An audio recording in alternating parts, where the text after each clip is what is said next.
In a small village, surrounded by golden fields of wheat and the songs of sparrows at dawn, there lived an elderly grandmother named Rahima Begum. She was a woman of resilience, her back slightly bent from years of hard work, but her spirit unbroken.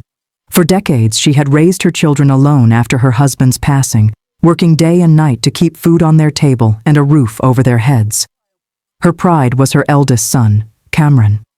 She sacrificed everything so he could get an education, often going hungry so he could study late into the night under the dim light of a kerosene lamp.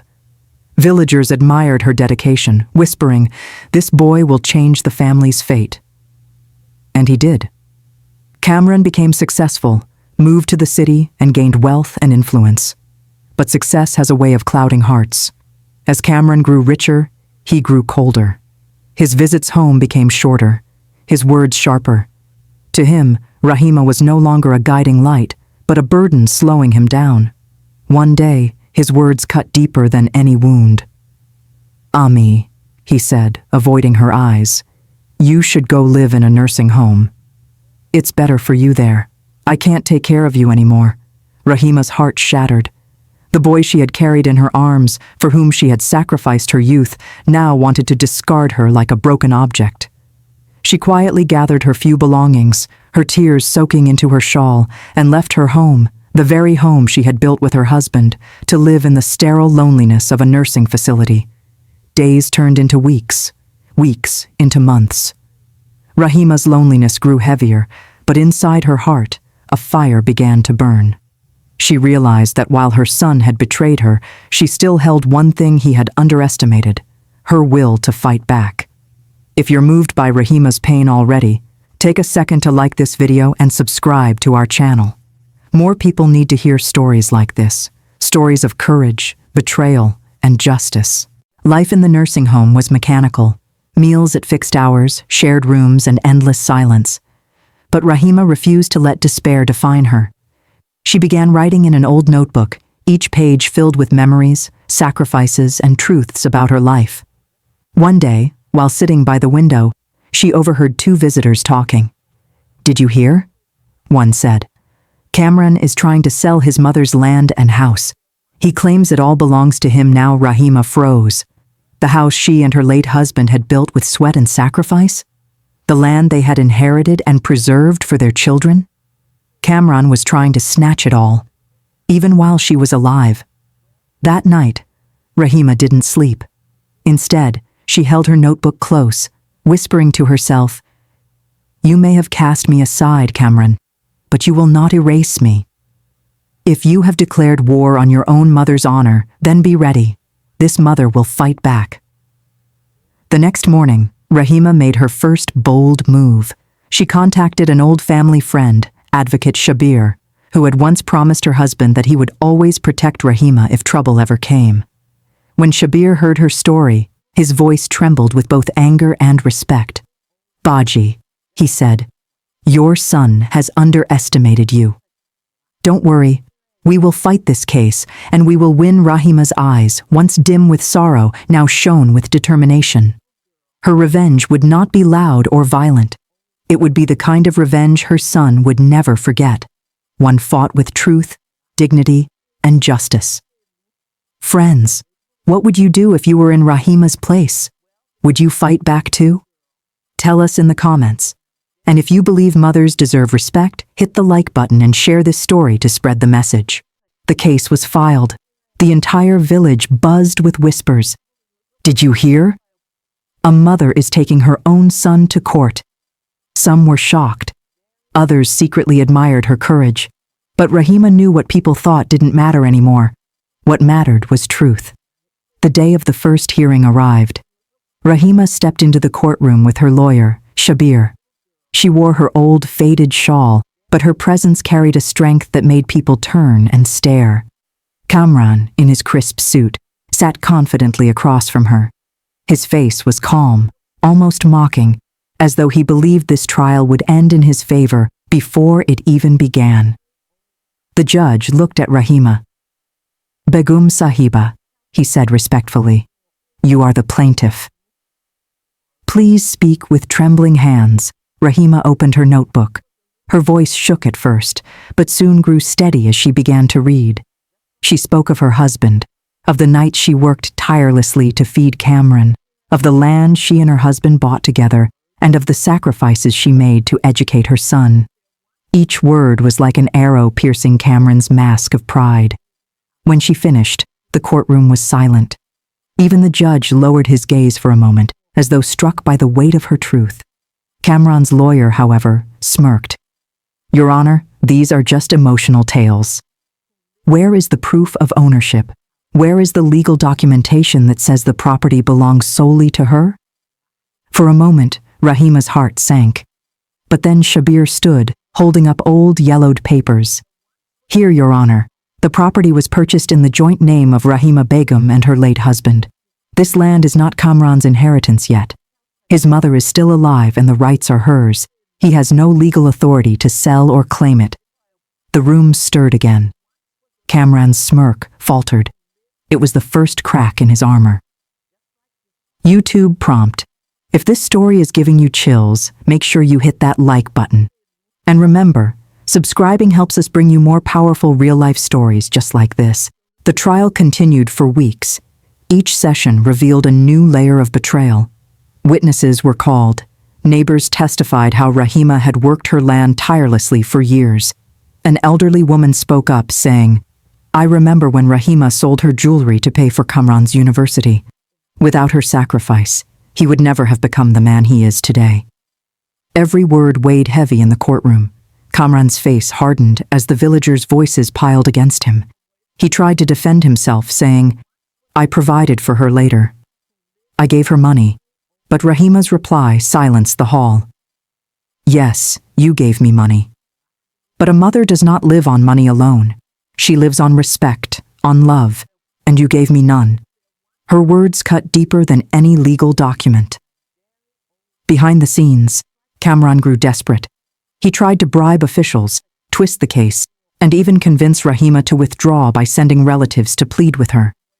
But Rahima remained unmoved. To her, this was no longer just about land or a house. This was about dignity, a dignity she refused to surrender. One evening, after another long court session, Rahima sat under the old neem tree near the courthouse. Shabir looked at her and said, "Baji, even if this battle is hard, you must know. You've already won, because the world now sees the truth. They see who you are and who your son has become." Rahima nodded, but in her heart, she knew this was only the beginning. Justice was close, but Kamran was not a man who would give up easily. The storm was still building. YouTube prompt. What do you think so far, friends? Should Rahima forgive her son or keep fighting until the end? Let us know in the comments, and don't forget to like, share, and subscribe for the next chapters of this powerful story. The trial dragged on, each session exposing more of Kamran's greed. Documents, witnesses, and memories piled up against him. His once confident swagger had begun to fade, replaced by frustration and anger. One afternoon, the courtroom was packed. The villagers had come in large numbers, eager to see what would happen. Kamran's lawyer stood tall, presenting arguments with sharp precision, claiming that Kamran had the right as the eldest son. But Rahima, frail yet unshaken, asked the judge for permission to speak once more. She stood slowly, her shawl slipping slightly off her shoulders.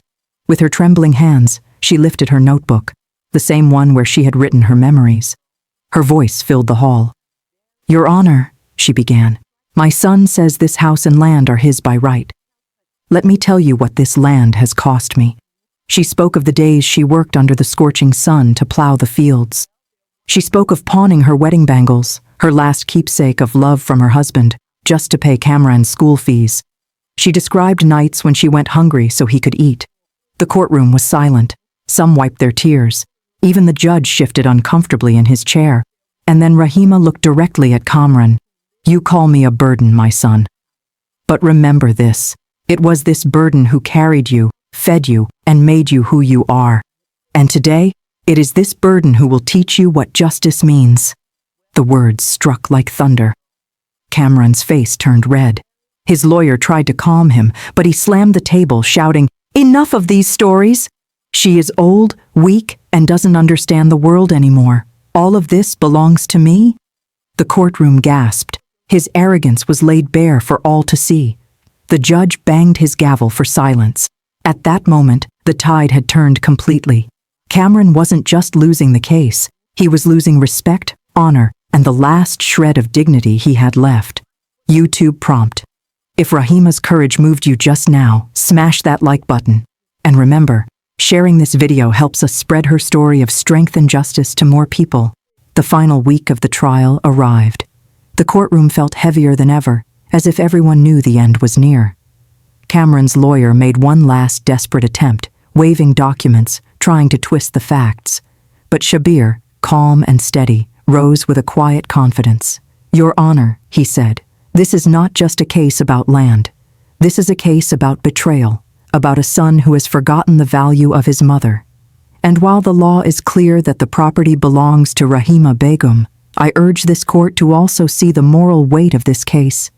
If we allow greed to triumph over love, then we destroy the foundation of family and society itself. The judge nodded slowly. The room was silent, waiting. Finally, Rahima herself was called for one last statement. She walked to the witness stand, her steps slow but steady.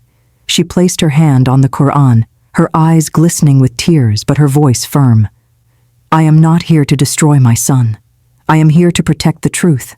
This land is mine, given to me by my husband. It is the last piece of him that I carry, and I will not let anyone, not even my own blood, take it from me. I do not want wealth. I do not want revenge and anger. All I want is justice. The courtroom erupted in murmurs again.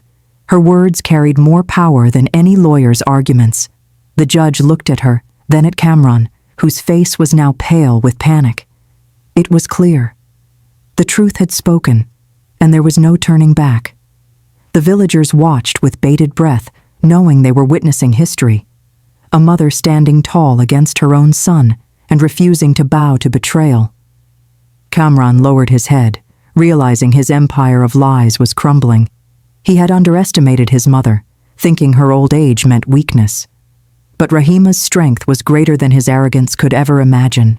The perfect revenge was only a step away. YouTube. Prompt. Friends, if you've followed Rahima's journey this far, type "Justice for Rahima" in the comments to show your support. And don't forget to like, subscribe, and hit the bell icon so you never miss stories that touch the heart and inspire courage. The courtroom was packed for the final hearing. People from nearby villages had gathered, curious to see the outcome of a case that had become the talk of the region. Rahima sat calmly in the front row, her shawl neatly draped, her face serene but determined. Cameron, however, looked restless. His once proud posture was gone. He sat fidgeting, his confidence shattered. The judge cleared his throat and began to read. After reviewing all evidence, this court finds that the property, house, and land legally belong to Rahima Begum. Cameron has no rights to sell or claim them. Furthermore, his actions toward his mother are condemned as both immoral and unlawful. This court rules in favor of Rahima Begum. The gavel struck. The case was over. The courtroom erupted in murmurs. Some clapped quietly, others shook their heads at Cameron's shame. The villagers whispered to each other, "The mother has won." Truth has prevailed. Rahima closed her eyes for a moment, a tear slipping down her cheek. But this time, it was not of sorrow. It was victory. Yet her revenge was not the court's verdict alone. No, her revenge was far more powerful. In the weeks that followed, Rahima made a decision that stunned everyone. Instead of keeping all the property for herself, she donated a large portion of her land to build a school for poor children in the village. When asked why, she replied simply, "My son tried to erase my sacrifices, but I will leave behind something no one can erase, a place where children will learn, grow, and honor their parents. That will be my legacy." Her words spread far beyond the village. Newspapers wrote headlines like, "Mother defeats son in court, build school instead of seeking revenge." People across the country admired her courage. Parents saw her as a symbol of hope. Children saw her as an example of strength. Cameron, meanwhile, lost everything that truly mattered. His wealth remained, but his respect was gone. Villagers avoided him, his friends abandoned him, and even his children looked at him with questions he could not answer. His punishment was not prison, but something worse: shame, carried for the rest of his life. Rahima, on the other hand, gained what she had always wanted, not riches, but dignity. She would often sit outside the school, watching children run and laugh. Their joy was her revenge. Their education was her justice. That was Rahima's perfect revenge, not hatred, not anger, but justice, delivered with love and strength. YouTube prompt: if you believe Rahima's revenge was truly perfect, let us know in the comments below. And don't forget to like this video, share it with friends, and subscribe for more powerful true stories. Chapter 8. Epilogue: Justice and Peace.